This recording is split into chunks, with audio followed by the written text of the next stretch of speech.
Bueno, tengan todos ustedes muy buenos días. El día de hoy vamos a tocar un tema muy importante referente a lo que es seguridad y salud en el trabajo, pero en este caso relacionado a lo que refiere a la responsabilidad del empleador justo en esta materia, ¿no? Para ello, para poder esclarecer las dudas que puedan existir, vamos a dar revisión a el PPT que hemos elaborado para poder compartir con ustedes. Muy bien. Tal como lo referí, debemos conocer nosotros cuál es la responsabilidad en materia de seguridad y salud en el trabajo que tiene el empleador. Frente a ello, pues nosotros debemos de abordar en principio la siniestralidad laboral que tiene el Perú. Y para ello, pues se contempla que se tienen al menos 51 accidentes no mortales por día, un accidente mortal cada 2 días y al menos 2 incidentes peligrosos al día. Estas estadísticas nos refieren a que el empleador puede verse involucrado en algún tipo de estos accidentes mortales o no mortales. Por lo tanto, corresponde como un parte de la gestión interna del empleador que pueda aplicar una gestión de riesgos de forma oportuna para prevenir eventos no deseados, como son en este caso accidentes de trabajo, enfermedades ocupacionales o en su defecto incidentes peligrosos. Para ello, pues, debemos revisar el marco legal. Y dentro del marco legal, pues, que debe verificar cada empleador, tenemos la Ley de Seguridad y Salud en el Trabajo, aprobada el año 2011. Por otro lado, tenemos el Decreto Supremo número 05, que aprueba el reglamento de la referida ley. Adicionalmente, se cuenta con la Resolución Ministerial 375-2008 que aprueba las normas básicas de ergonomía y procedimiento de evaluación de riesgo, la resolución ministerial 448 dada la coyuntura, referido a que aprueba el documento técnico denominado Lineamientos de vigilancia de la salud de los trabajadores con riesgo de exposición a COVID-19 y otras normas sectoriales que resulten aplicables. Es decir, en este marco normativo no solo se están abordando, es decir, las normas principales a las cuales todo empleador debe revisar. En adición, de acuerdo a lo que precise cada sector, deberá cogerse estas respectivas normas y coger, en este caso, otras disposiciones que vayan relacionadas en materia de seguridad y salud en el trabajo. Para ello, debemos de verificar que en el Perú se cuenta, como lo refería, con la política de seguridad y salud en el trabajo y esta política tiene como objetivo, ¿qué cosa? Promover una cultura de prevención de riesgos laborales. Es decir, nos encontramos frente a una disposición normativa que tiene un carácter preventivo. No buscamos un carácter reactivo, sino netamente preventivo, para lo cual le entrega al empleador el deber de prevención. Le dice que el empleador es un garante y en el centro de trabajo deberá establecer los medios y condiciones necesarios que protejan la vida y salud y bienestar de sus trabajadores, incluso de aquellos que no teniendo un vínculo laboral se encuentran dentro de su ámbito del centro de labores. Es decir, el empleador no solo es un garante de las condiciones de seguridad para sus propios trabajadores, sino que deberá considerar las demás personas como visitantes, proveedores, contratistas, entre otros. Por su parte, el Estado tiene un rol que es netamente fiscalizador y de control, pero al mismo tiempo también ejerce actividades preventivas, como por ejemplo las orientaciones, las asistencias técnicas que pueden ser realizados a través de lo que son los inspectores o en su defecto con alguna parte del aparato del sistema inspectivo. Por otro lado, los trabajadores y los propios sindicatos pues deberán participar activamente, pero ¿participar de qué? Del sistema de gestión de seguridad y salud en el trabajo. Y en consecuencia deberá llevarse a cabo una prevención de riesgos idónea para evitar los accidentes laborales o enfermedades profesionales ya mostradas hace un momento, ¿no? Entonces, lo que se busca es reducir la siniestralidad laboral en el país. Por otro lado, se cuenta con un principio de responsabilidad Y para ello, pues, vamos a darle lectura a este pequeño principio que nos refiere, que nos dice, el empleador asume las implicancias económicas, legales y de cualquier otra índole a consecuencia de un accidente o enfermedad que sufre el trabajador en el desempeño de sus funciones o a consecuencia de él conforme a las normas vigentes. Es decir, todo empleador resulta responsable frente a qué? Frente a cualquier consecuencia que conlleve a un accidente de trabajo o una enfermedad que pueda sufrir un trabajador. Esto en base a las funciones que pueda desarrollar o que estén relacionadas al propio trabajo, ¿no? Para ello, pues corresponderá, justamente aquí estamos abocándonos a justo a la parte de la responsabilidad, ¿no? Y corresponderá que el empleador deba ser diligente para poder evitar justamente estos accidentes o enfermedades o sucesos no deseados. Para lo cual, aterrizando un poco más, la ley de seguridad y salud en el trabajo, ¿qué nos refiere? Que la ley es aplicable de manera transversal, no solamente para el sector privado, también para el sector público, para las Fuerzas Armadas y trabajadores por su propia cuenta. Aquí en ese aspecto, pues el empleador principal deberá de realizar una coordinación efectiva con sus proveedores, con sus contratistas, a efectos de que tengan el mismo nivel de protección. Tal como él oferta una seguridad para sus trabajadores, deberá exigir lo mismo para sus contratistas para que puedan ingresar, en este caso, a sus empresas. En este caso, vamos a revisar la responsabilidad propiamente en materia de seguridad y salud en el trabajo. En principio, debemos verificar de que existe una responsabilidad civil, pues aquí tenemos las indemnizaciones que podrían haber. Por otro lado, el empleador también tiene una responsabilidad penal que se encuentra tipificada en el artículo 168A y una responsabilidad administrativa, la cual conlleva a lo que es el ejercicio del aparato inspectivo para que pueda verificar el cumplimiento efectivo de las normas o disposiciones legales de acuerdo a las funciones y competencias que tiene SUNAFIL, ¿no? Haciendo un breve resumen, podemos verificar pues que cuando vamos a la vía civil estamos frente, es bien sabido que estamos frente a una responsabilidad civil, pero ya sería preventivo o reactivo. Ya estaríamos frente a una disposición reactiva, porque ya el daño ya se causó. En la parte penal estamos viendo a una parte residual, también es finalmente es reactivo, pero en la vía administrativa todavía se pueden hacer acciones preventivas y justamente las capacitaciones, las asistencias técnicas, las diferentes normativas que exigen un cumplimiento, que el empleador sea diligente, permiten justamente aplicar el carácter preventivo de las disposiciones normativas, ¿no? Vamos a analizar brevemente los dos primeros casos, que es la responsabilidad civil y la responsabilidad penal, dado a que esto no forma parte de la vía administrativa, sino que estas controversias que surjan acá deberán ser dilucidadas en la vía correspondiente, es decir, en la vía judicial civil o en la vía judicial que lleva los procesos penales. Y por otro lado, vamos a abordar la vía administrativa, que es donde vamos a profundizar un poco más, pues es lo que nos aboca el día de hoy, de que el empleador deba conocer de forma general las responsabilidades en materia civil y en materia penal. Sin embargo, en lo que respecta a las responsabilidades administrativas, detallamos en base a nuestras competencias cuáles son las funciones y obligaciones que tiene el empleador.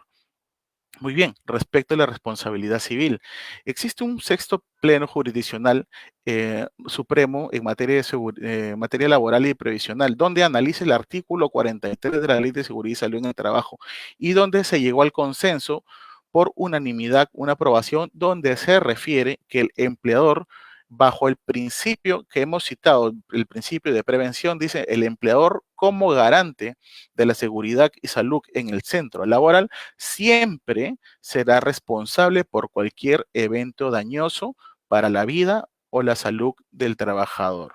En caso se reconozca al trabajador un monto indemnizatorio por daños y perjuicios, el juez de oficio ordenará pagar una suma de dinero por los daños punitivos cuyo monto máximo será fijado por un criterio prudencial del juez. En este caso, pues, ya nos está refiriendo por parte de un pleno jurisdiccional supremo que el empleador siempre resultará responsable frente a cualquier daño para la vida, para la salud del trabajador que haya conllevado por el ejercicio propiamente de la labor.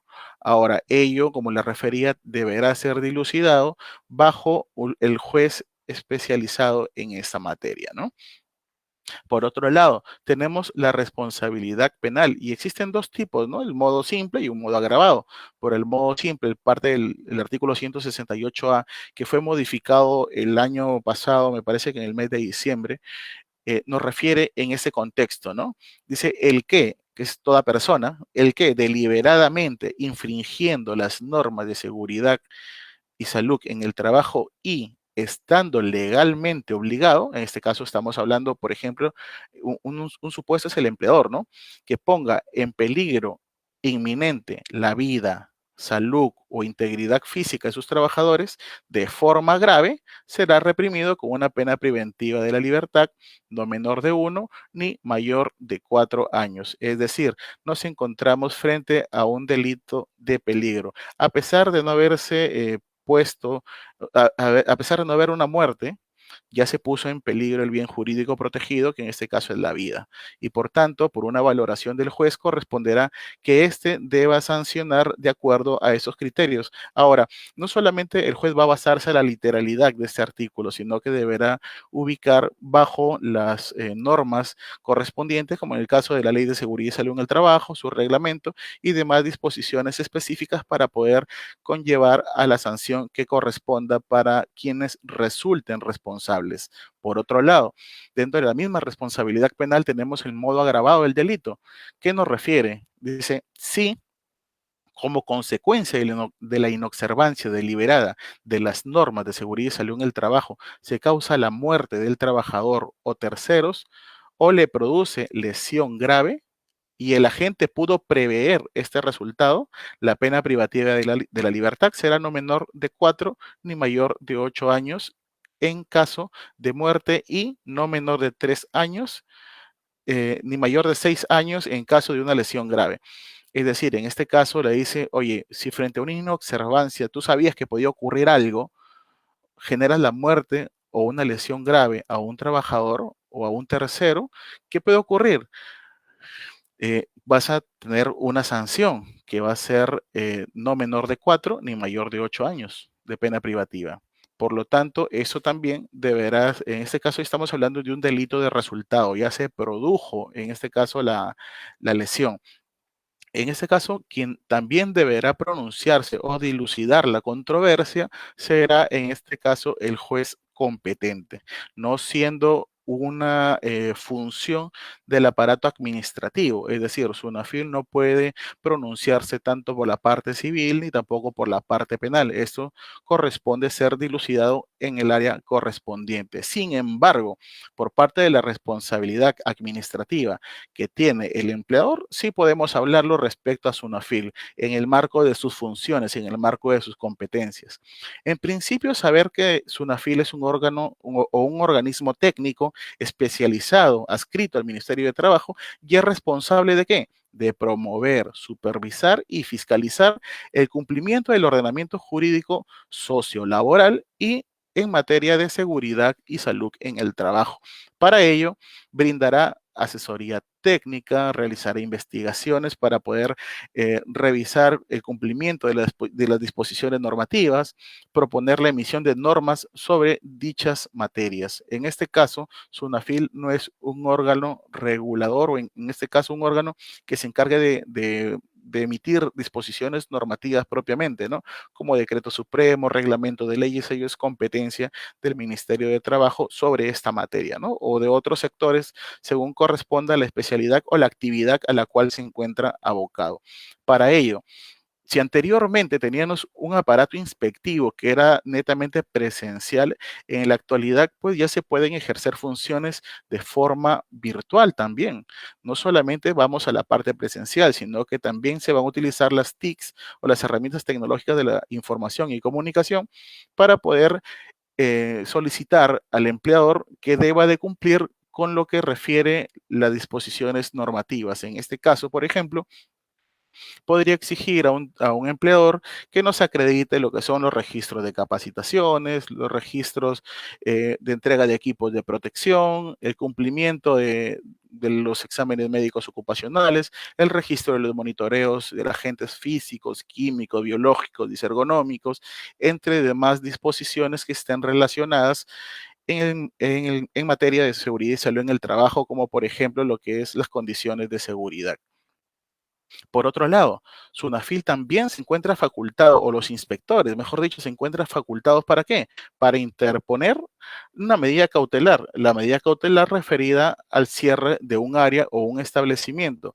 ¿Para qué? A efecto de salvaguardar el bien jurídico protegido denominado vida, ¿no? En este caso, la vida de los trabajadores. Y siempre debemos interpretar que las normas siempre tienen que, en este caso, el empleador debe verificar las disposiciones normativas y cumplir mínimamente con lo que señalan las normas. Sin embargo, podría ir inclusive más allá. Por ejemplo, la Ley de Seguridad y Salud en el Trabajo nos precisa de que todo empleador debe contar con un sistema de gestión de seguridad y salud en el trabajo.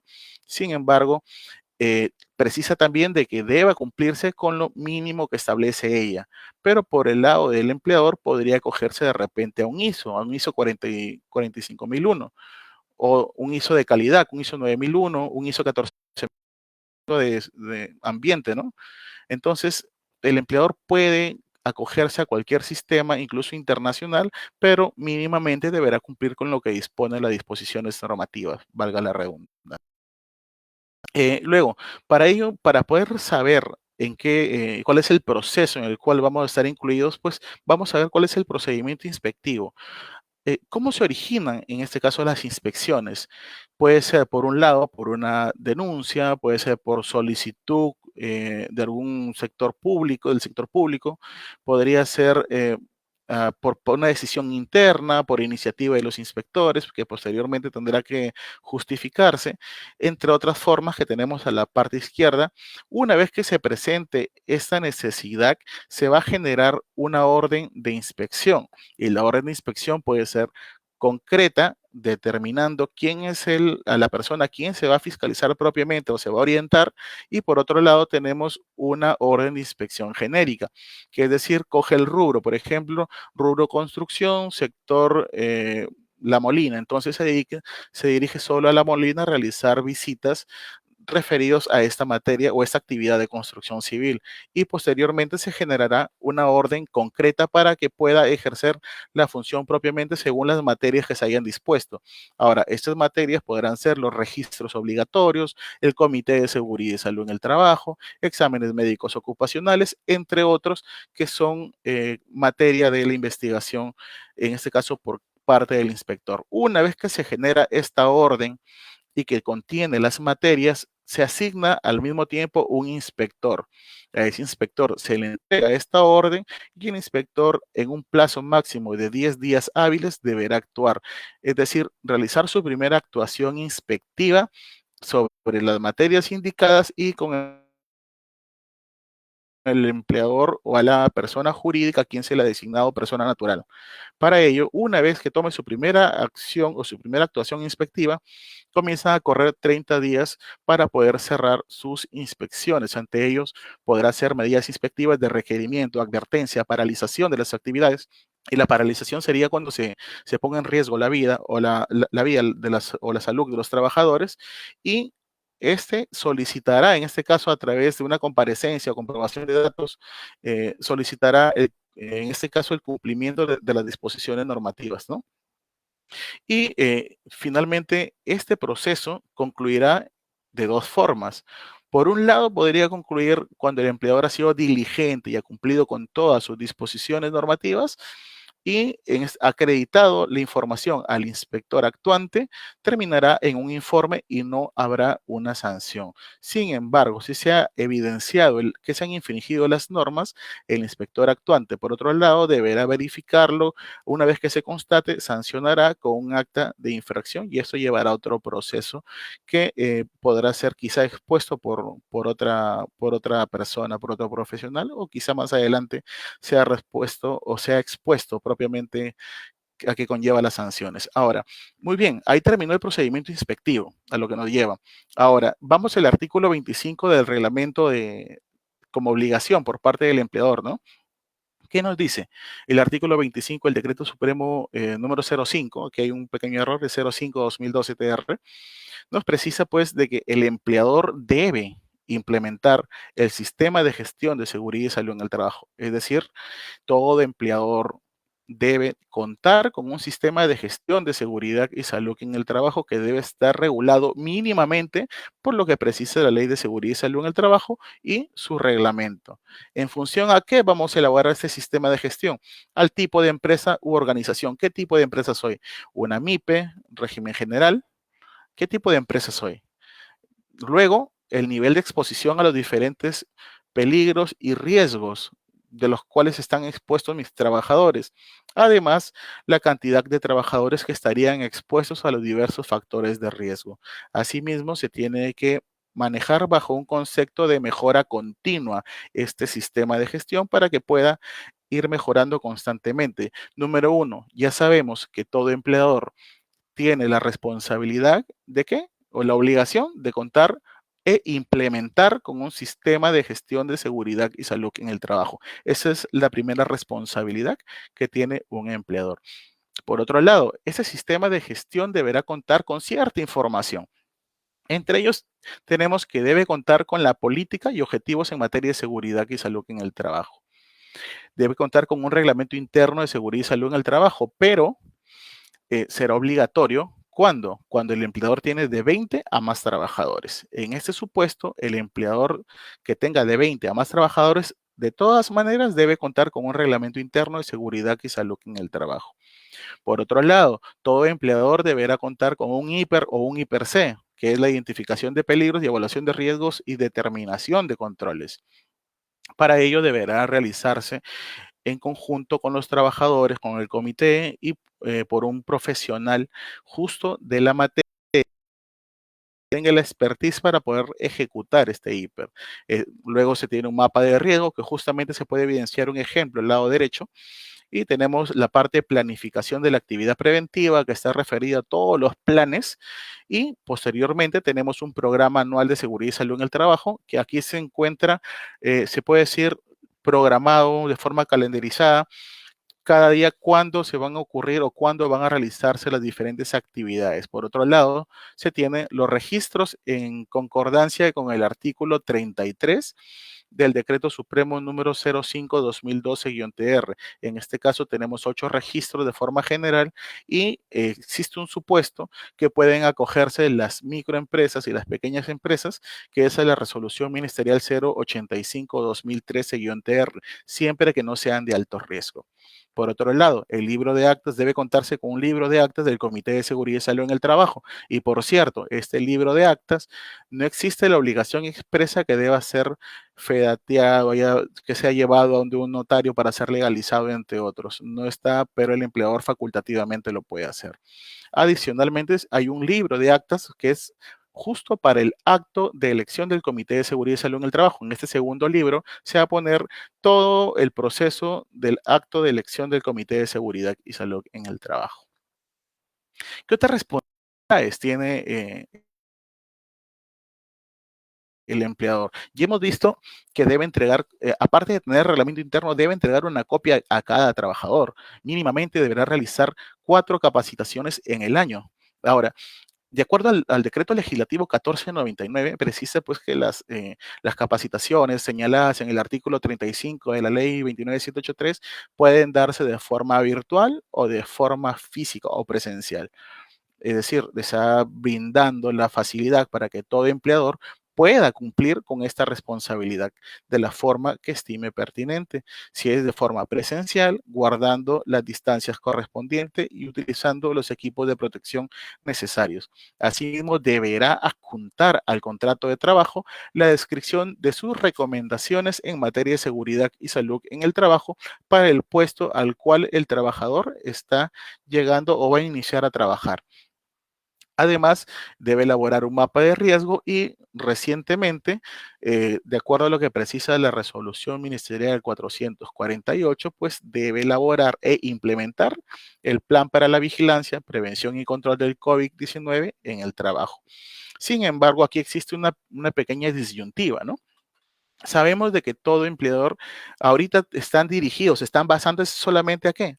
A elaborar el plan, a verificar el cumplimiento del plan y se están olvidando de los demás factores de riesgo. Hay que recordar que los factores de riesgos que se cuentan son factores de riesgo físicos, químicos, biológicos, disergonómicos y solamente nos preocupamos por el biológico, por el COVID. Debemos verlo de forma integral dentro de nuestro sistema de gestión y prevenir justamente los contagios que puedan ocurrir, sino también que podamos tener otro tipo de riesgo adicional. Adicionalmente, se preocupa por las condiciones especiales. Por ejemplo, las gestantes tienen un nivel de protección adicional, ¿no? Los jóvenes, que no debe exponerse ni ponerse, por ejemplo, la reproducción de las personas, de tus trabajadores, que deba conservarse la vida del niño que está por nacer, por lo tanto no deben exponerse a las personas a estas condiciones, factores de riesgos altos. Deberá, en caso de algún accidente de trabajo, la persona afectada al momento de reincorporarse, si aún no puede ejercer sus labores, podría ser llevada a otro o debe ser llevada a otro espacio donde ejerza menos riesgo para su salud o su integridad, ¿no? Para ello también la Ley de Seguridad y Salud en el Trabajo se pronuncia justo dentro de estos artículos que estamos evidenciando, que refiere dentro del artículo 64 que debe protegerse a los trabajadores en situación de discapacidad, en su artículo 65, que nos precisa que debe haber una evaluación de los factores de riesgo para la procreación, es decir, no se debe afectar las condiciones ambientales o los factores de riesgo no deben atentar contra la procreación de los propios trabajadores. Debe realizarse un enfoque de género y propiciando y la protección de las trabajadoras. Y en este caso estábamos tocando a las gestantes hace un momento, aquí incluiría a estas a gestantes, ¿no? Y el artículo 67 nos habla de protección de los adolescentes, que en este caso, cuando se contrate adolescentes, esos deberán pues tener condiciones de evaluación de riesgo, condiciones ambientales mayores que le brinden mayor protección para su salud. Ahora, ¿qué nos refiere finalmente? Dice que las medidas de control propuestas se deberán aplicar de acuerdo a los artículos 21, que refiere a la disposición del trabajador en la organización del trabajo, y 50 sobre las medidas de protección facultadas al empleador. En este caso, las medidas de protección que el empleador deba adoptar deberán conllevar a que deba mejorarse constantemente las condiciones propiamente de los trabajadores y puedan ejercer una labor efectiva sin agredirse ni ellos ni a sus compañeros. Tenemos adicionalmente como una obligación del empleador es constituir un comité. ¿Y cuándo nace la obligación de contar con un comité de seguridad y salud en el trabajo? Todo empleador que tenga de 20 a más trabajadores deberá contar con un comité de seguridad y salud en el trabajo. Sin perjuicio de ello, aquellas empresas que tengan menos de 20 trabajadores, es decir, desde 1 hasta 19 trabajadores, deberá garantizar el empleador que se deba contar con un supervisor de seguridad y salud en el trabajo. ¿Cuáles son los requisitos para ser partícipe del comité o del supervisor de seguridad y salud en el trabajo? Pues los requisitos son principalmente tres, entre los cuales uno es ser trabajador del empleador. Es decir, si yo tengo una relación extracontractual, es decir, recibo por honorarios, no podría ser partícipe del Comité de Seguridad y Salud en el Trabajo, pues no tengo un vínculo laboral, porque es un servicio, es un servicio prestado referido, por ejemplo, si yo tengo zapatos, voy a vender zapatos, confecciono calzado, necesito pasadores. Yo llamo a empresas Pepito y le pido que me provea los pasadores. Y estos pasadores, en el momento que me brinda, yo le voy a pagar. No existe una remuneración, existe una contraprestación. Entonces yo realizo el pago por ello y él me entrega los pasadores. Y ahí no existe una relación laboral. Sin embargo, en la actualidad es posible que haya demasiados indicios de laboralidad y pueda desnaturalizarse la relación laboral. Por otro lado, se tiene como segundo requisito que el trabajador debe tener mínimo 18 años, la edad mínima, ¿no? Y posteriormente, si no es facultad, deberá contará con capacitaciones en temas de seguridad y salud en el trabajo. El Comité de Seguridad y Salud en el Trabajo estaría compuesto por un mínimo de 4 y un máximo de 12 miembros, que serán titulares en principio y suplentes posterior. Es decir, dos titulares es un órgano bipartito y paritario que deberá mostrar por parte del empleador dos representantes como mínimo y por parte de los trabajadores que se debe elegir por una votación secreta y directa, acreditar a dos trabajadores más y ellos realizarán en este caso las reuniones de comité. Sin perjuicio de lo que les he explicado, vamos a ver cuál es el proceso de elección de los representantes de los trabajadores. Por su parte, el empleador solo designará entre sus trabajadores de dirección y confianza, hablando del comité, ¿no? Y en caso de los representantes de los trabajadores, deberán ser llevados a una votación secreta y directa. Asimismo, si en el caso de la empresa o el empleador cuente con menos de 20 trabajadores, también debe elegirse a través de una votación secreta y directa. En este caso iniciamos en el punto rojo, donde nos dice, el empleador tiene de 20 a más trabajadores. Si dice que no, entonces tiene la obligación de elegir un supervisor de seguridad y salud en el trabajo, a través, como le repetía, de lo que refiere a lo que es una votación secreta y directa. Por otro lado, si me dice que sí tiene de 20 más trabajadores, nos preguntamos si cuenta con un sindicato. Si me dice que no cuenta con un sindicato, entonces el empleador va a ser quien lleve el proceso de elección del Comité de Seguridad y Salud en el Trabajo de los representantes de los trabajadores. Sin embargo, si la empresa o el empleador cuenta con el sindicato, ahora nos preguntamos, ¿el sindicato es mayoritario? ¿Tiene a más del 50% de sus trabajadores? Entonces, en este caso, es el sindicato quien convoca a elecciones. Y aquí pues lo que se deja de forma facultativa, si bien es cierto, propiamente no se ha sacado un dispositivo para el sector privado, pero existe la resolución ministerial 148 del año 2012, que es una guía para el Comité de Seguridad y Salud en el Trabajo en el Estado. Sin embargo, el empleador del sector privado podría acogerse a ello, ¿no? Tenemos que puede generarse una junta electoral, la cual va a convocar o a publicar la convocatoria para que todos los trabajadores que se hayan enterado por diferentes medios internos masivos que tengan o que se encuentren visibles en el lugar de trabajo, se enteren, podrán inscribirse de acuerdo a los plazos que se haya establecido. Una vez que comiencen a inscribirse los trabajadores,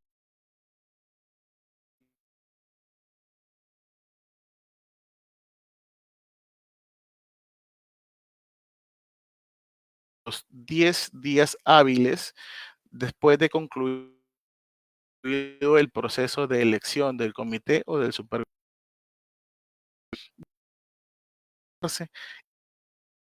las funciones, el comité o el supervisor de seguridad y salud en el trabajo. En el caso del Comité de Seguridad y Salud en el Trabajo, en esta fecha, en este día, deberá escogerse quién es el presidente por acuerdo, quién es el presidente, quién es el secretario y los demás que forman parte de los que son miembros. Si existe un comité, un sindicato mayoritario, este aportará con un veedor que no cuenta ni con voz ni con voto. Sin embargo, por parte de los miembros del comité, sí podrán participar con voz y con voto. Tenemos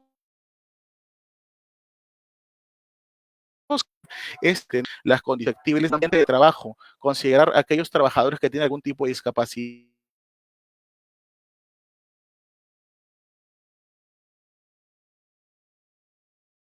Y aquí son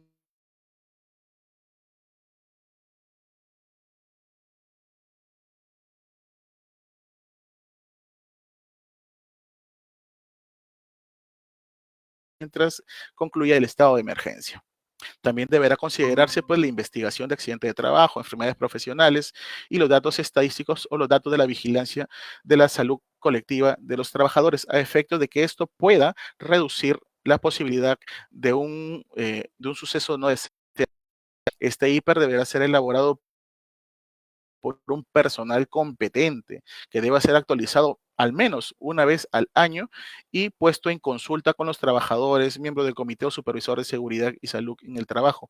Además, deberá ser elaborada de acuerdo al puesto de trabajo. Es decir, si yo dentro de la institución, de la empresa, cuento con diversos puestos de trabajo, cada uno de estos deberán ser considerados en adición a los demás. Para ello se partirá pues desde la identificación de los peligros, sabiendo justamente a qué se refiere un peligro, pasamos posteriormente a la evaluación de los riesgos que me puede ocurrir, qué puede suscitarse y posteriormente determinar los controles, ¿no? Y en la determinación de controles debemos aplicar pues la jerarquía de controles que hay, que van desde eliminar los factores de riesgo, sustituirlos, aplicar un control de ingeniería, aplicar un control administrativo y finalmente brindar un equipo de protección personal. Otra obligación que tiene el empleador, que ya lo referí con antelación, era todo empleador tiene la obligación de contar con un reglamento interno de seguridad y salud en el trabajo. Sí, pero siempre y cuando tenga de 20 a más trabajadores.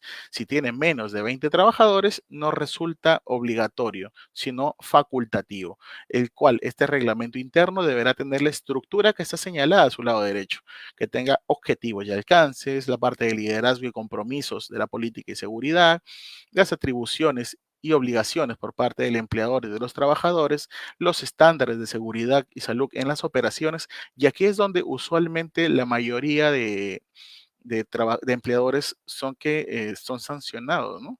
Porque no consideran los estándares de seguridad y salud de sus propias operaciones, sino que a veces nos gana la flojera, se puede decir, y lo que hacemos es acudir a internet, descargarnos un reglamento y solamente le cambiamos el logo y eso presentamos, ¿no? Y finalmente tú tienes una empresa dedicada a la venta de caramelos, chocolates y terminas diciendo la estructura de tu reglamento que te dedicas pues a la venta de metales. Por lo tanto, no existe no se condicen las dos cosas. Por lo tanto, existe aquí, bueno, aquí sería la persona que acreditó sancionado por incumplir con las disposiciones normativas, ¿no? No está considerando sus propios estándares de seguridad y salud en el trabajo. Adicional, deberá considerar los estándares de seguridad, pero de los servicios y actividades conexas. Y finalmente, la preparación y respuesta a emergencias. Todo esto deberá ser dispuesto en un reglamento interno de seguridad y salud en el trabajo que va a ser aprobado por el comité y finalmente tendrá que entregarse una copia a cada trabajador mediante un medio digital o un medio físico. Luego tenemos como otra de las obligaciones del empleador es realizar la investigación de accidentes, incidentes peligrosos, enfermedades ocupacionales. Lo cierto es que aquí contamos con diferentes formas de poder realizar, en este caso, la investigación de accidentes. Sin embargo, habrá que escoger aquella a la cual más nos adecuemos. Para ello vamos a tener que determinar, pues, qué es lo que sucedió en ese proceso y de acuerdo a ello encontrar cuál sería la solución o qué ocurriría o qué debo hacer para que este suceso no vuelva a presentarse nuevamente. Tenemos pues que entre los controles, la falta de control que podría existir sería de que los programas con los que yo cuento no son los adecuados, ¿no? Por lo tanto, ello conlleva que ocurran accidentes. De repente los estándares que he impuesto son muy bajos y por lo tanto ocurre constantemente accidentes o enfermedades ocupacionales. Por otro lado, es el cumplimiento. No estoy cumpliendo con las disposiciones normativas o con los reglamentos internos y ello conlleva otro accidente. Tenemos como causas básicas también que se determina que pueden ser factores personales o factores del trabajo propiamente. Y cuando hablo de factores personales, nos estaríamos conllevando a ver los actos y condiciones, ¿no? Actos y condiciones o subestándares que no se encuentran con arreglo de lo que debería ser, ¿no? Sino que van por fuera de lo mínimo necesario que necesito para poder contar con una buena gestión de riesgo. Y ello conllevaría a un daño que ya sería a la salud propiamente. Y muchas de las personas a veces consideran que si yo como trabajador me veo afectado, quien resulta siempre saliendo totalmente, en este caso, responsable, sería el mismo. Lo que pasa es que no es cierto totalmente, ¿no? Por un lado, él tiene una responsabilidad como trabajador o la persona que se ha visto afectada tiene un cierto grado de responsabilidad. Por otro lado, el empleador también tiene un grado de responsabilidad. Y justamente es lo que estamos viendo hoy, ¿no? Que tiene una responsabilidad civil que debe puede indemnizar a un trabajador, tiene una responsabilidad penal que lo conllevaría, en este caso, al trabajador a la cárcel, o al empleador, perdón, al empleador a la cárcel, y por otro lado, una responsabilidad administrativa que acarrearía de repente algún tipo de sanción a través de lo que son las multas, ¿no? Por otro lado, otro tipo de responsabilidades que tiene sería los registros, ya lo referí con antelación. Todo, en este caso, en base al artículo 33 del reglamento de la Ley de Seguridad y Salud en el Trabajo, todo empleador deberá contar con ciertos requisitos, con ciertos formatos y con ciertos registros que en este caso son exigidos por la parte inspectiva, ¿no? Por ejemplo, las inspecciones internas en materia de seguridad y salud en el trabajo, el registro de entrega de equipos de protección personal, el registro de inducciones, capacitaciones, las auditorías que son obligatorias y para las diferentes empresas de acuerdo a lo que se precisa dentro de la disposición normativa. En adición, los formatos para estos registros se encuentran en la resolución ministerial número 050 del año 2013-TR. Sin embargo, para la pequeña empresa o la microempresa lo encontramos dentro de la 085-2013-TR, también resolución ministerial. En principio, esta resolución ministerial eh, se emitió con el número 082 y después se emite una fe de ratas y se corrige a 085 por si deseen ubicar o buscar esta norma. Otra de las obligaciones es de que debe contar con un mapa de riesgo que debe estar ubicado en un determinado lugar, que sea visible, para que todas las personas conozcan los riesgos a los cuales se encuentran expuestos. Por parte de la coyuntura, tenemos la resolución ministerial 448, que debe tener el plan para la prevención del COVID, y ese debe tener como mínimo estos 7 lineamientos, ¿no? Que es la limpieza y desinfección del centro de trabajo, deberá contar con la evaluación y condición de la salud, el lavado y desinfección de manos, sensibilización de la prevención del contagio. Tenemos las medidas preventivas de aplicación colectiva, medidas de protección, aquí entran los equipos de protección personal y finalmente la vigilancia de la salud del trabajador en el contexto del COVID. Todo eso será verificado por parte del inspector actuante. A través de ese inspector podrá dilucidarse si es que la infracción cometida sería subsanable o insubsanable. En caso de ser subsanable, el empleador podrá subsanar y ya no conllevaría a una sanción. En el caso que sea insubsanable, deberá tipificarse de acuerdo al tipo de infracción, si es leve, grave y de acuerdo al tipo de empresa, ¿no? ¿Qué otras infracciones tenemos en materia de seguridad y salud en el trabajo? Por ejemplo, superar los límites de exposición a agentes contaminantes, someter a un trabajador a un ruido, por ejemplo, excesivo que pueda conllevar a generarle una hipoacusia. No implementar un sistema de gestión de seguridad y salud en el trabajo es una falta o una infracción muy grave. No tener un reglamento interno de seguridad y salud en el trabajo cuando tengo de 20 a más trabajadores es una infracción muy grave. Tenemos también como infracciones muy grave es la obstrucción a la labor inspectiva y esa es una infracción que se comete cotidianamente, ¿no? Que no le permiten el ingreso al inspector a ejercer su función, se oculta información, le disponen para que una persona, un vigilante, vaya, lo amedrente y entre otras acciones que se hacen, ¿no? Y ello pues conllevaría a una sanción. En este caso, si yo digo, mi primera obligación, que es contar con un sistema de gestión de seguridad y salud en el trabajo, digo, yo soy una no MIPE, que en la actualidad tengo hasta 400 trabajadores pero no tengo un sistema de gestión de seguridad y salud en el trabajo. ¿Cuál sería la sanción que me corresponde? Pues, de acuerdo a esta tabla, la sanción sería de 101.652 soles por no contar con un sistema de gestión de seguridad y salud en el trabajo. Esto ya aplicado como última ratio, ya debido a que no se está cumpliendo con todas las disposiciones normativas y más cuando se ha afectado, en este caso, la salud de un trabajador posiblemente, ¿no? Vamos a mostrar rápidamente cuáles son las principales infracciones que se han venido suscitando y para ello lo tenemos acá. Por ejemplo, está en que los registros del sistema de gestión, los 8 registros, no cumplen con la información mínima que precisa la 085. Esa es una infracción que es recurrente, ¿no?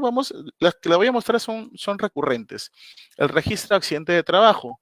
No han tomado en cuenta ni se registra la declaración del accidentado o de los testigos. O sea, simplemente en el proceso de inspección solamente digo, ocurrió el accidente y ahí cerró. No es así, sino que tiene que haber un proceso de investigación.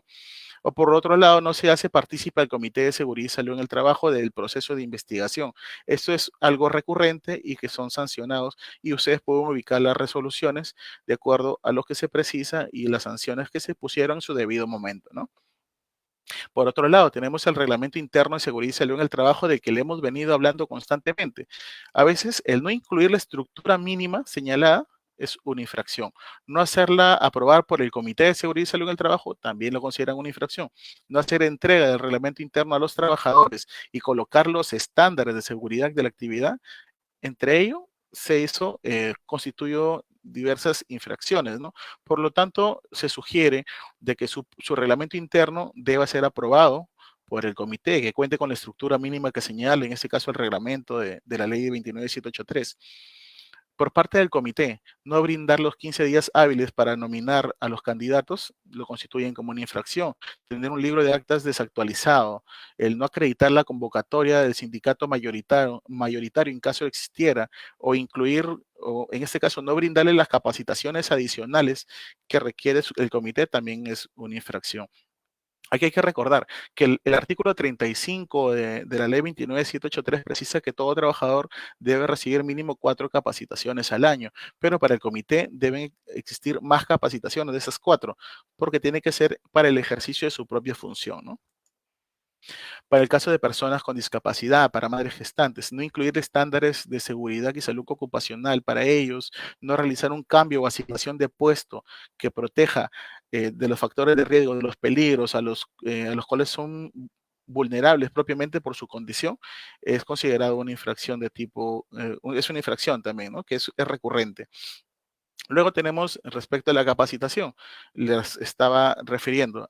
En la actualidad las capacitaciones pueden ser presenciales o virtuales, pero no realizar las 4 mínimas al año es una infracción.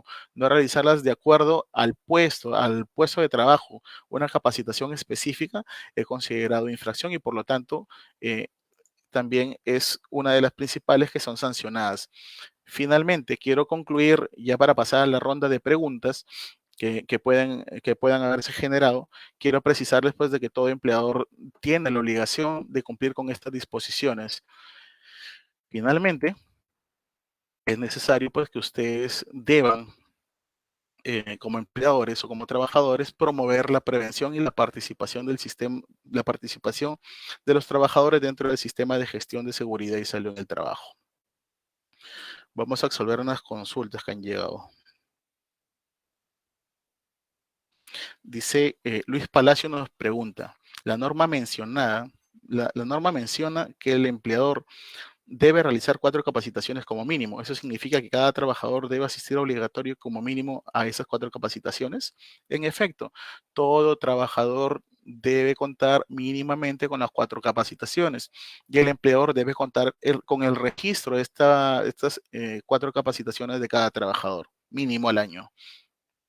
Roberto Nieto consulta, si una persona natural contrata a un operario para un terrajeo de un segundo piso, no firmaron ningún contrato, pero el trabajador sufrió un accidente de trabajo, la SUNAFIL tiene competencia para supervisar y multar a la persona que contrató al operario. Aquí Sunafil tiene competencia incluso para personas naturales. Sin embargo, hay que recordar que los contratos no solamente son firmados, también hay contratos verbales y ello ya determinará pues a través del proceso de investigación la sanción que corresponda, ¿no? No podría afirmar o aseverar totalmente esto porque corresponde a un proceso de investigación según el caso en particular, ¿no? Mireya Casallo, consulta.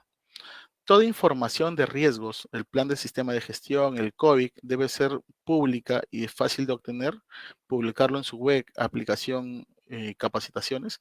En este caso corresponde pues de que el sistema de gestión deba ser accesible, pero para las entidades de fiscalización, en principio. Y en adición, los documentos que sean accesibles para los trabajadores, en el caso del IPER, el mapa de riesgo, la política, entre otros documentos que sean de relevancia, y el plan para el COVID, para la prevención del COVID, esos documentos son de fácil acceso para los trabajadores, pero si el empleador desea publicarlos en su página web, entre otros, lo puede hacer tranquilamente, no lo impide la norma. Elizabeth Rueda nos consulta. ¿Es obligatorio contar con el servicio de un médico ocupacional para las empresas con 36 trabajadores? Eh, la ley, existe la resolución ministerial 571 que precisa que el médico ocupacional permanente es para más de 500 trabajadores. Sin embargo, dada la coyuntura, hoy hay que revisar el anexo 1 de la resolución ministerial 448, en la cual refiere pues que para trabajadores, para centros laborales que tengan 36 trabajadores, deben contar con un profesional de la salud, con un licenciado en enfermería. Le sugiero que revise el anexo 1 de esta resolución ministerial. Luis Valerio dice, hay microempresas que ya reiniciaron sus actividades, pero hasta ahora no elaboran su plan COVID. ¿Quiénes fiscalizan esas empresas que incumplen el deber de prevención? En este caso, quienes fiscalizan, tenemos a Sensopas por un lado, a Su Salud y a propio Sunafil, que se encarga del cumplimiento que se haya presentado este plan, ¿no? El cumplimiento del plan. Sin embargo, para ello se necesita, pues, se está realizando acciones preventivas y se envían cartas disuasivas para que puedan acreditar el cumplimiento del plan. Y para ello, pues, existe información sobre esto, ¿no? Que existen diversos empleadores que inclusive se les exige a través de casilla electrónica el cumplimiento del Comité de Seguridad y Salud en el Trabajo o supervisor, según corresponda, ¿no? Elmer Santos nos consulta. ¿El Comité de Seguridad y Salud en el Trabajo es igual que el Comité Paritario de Seguridad y Salud? En efecto, es lo mismo.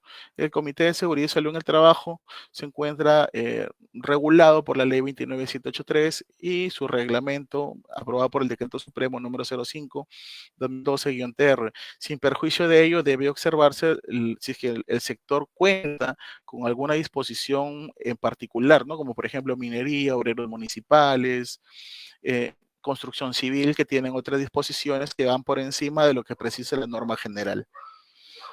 Hans Rey nos consulta, ¿en qué consiste el sistema de gestión de seguridad y salud en el trabajo?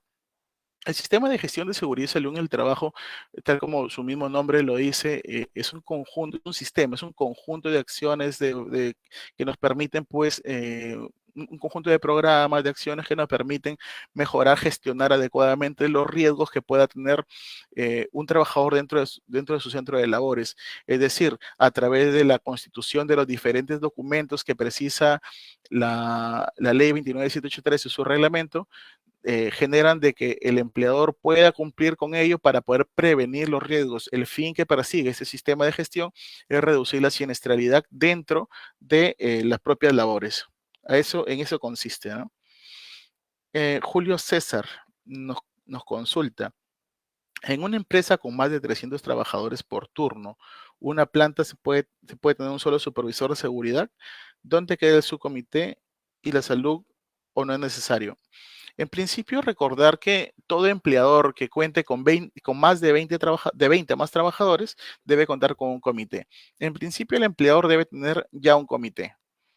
Y los subcomités serían facultativos, pero debe tener un comité y garantizar que en cada centro de labores pueda hacerse inspecciones periódicas y se deba cumplir con la ley de seguridad y salud en el trabajo. Pero en principio el empleador tiene la obligación de contar con un comité que deberá ser elegido por todos los trabajadores, ¿no? Es decir, a los trabajadores que lo representen. Edmundo Corimanya nos consulta, cuando un empleador tiene 3 restaurantes con diferente razón social, ¿cómo sería el comité o supervisor? ¿Sería uno por local? En este caso es por persona jurídica. Si yo tengo 3 personas, 3 razones sociales distintas, cada uno es empleador, entonces corresponde que cada empleador, cada persona jurídica tenga sus propias responsabilidades. Es decir, cada uno deberá elegir, de acuerdo al número de trabajadores que tenga, al comité o al supervisor según corresponda, ¿no? Finalmente tenemos la última consulta de Luis Figueroa. Y dice, si la empresa donde trabajo no convocó a los miembros del comité, ¿qué debemos hacer? En este caso, en principio, lo que se sugiere es coordinar con el empleador para que pueda llamar o convocar elección del comité. Sin perjuicio de ello, podría imponer una denuncia a través de Sunafil, ¿no? Existen las denuncias virtuales donde se puede precisar de que un determinado empleador no está cumpliendo con las disposiciones generales y por tanto amerita de que deba realizarse una investigación, la investigación pertinente. Muy bien, eso sería conmigo hasta el día de hoy. Espero que puedan hacer, si tienen consultas adicionales, pueden utilizar la página web de Sunafil y ubicar Sunafil Responde y plantear sus consultas, que es el medio para poder absolver las interrogantes que ustedes tengan adicionales. Conmigo será hasta otra siguiente oportunidad. Que tengan un excelente día. Muchas gracias y hasta luego.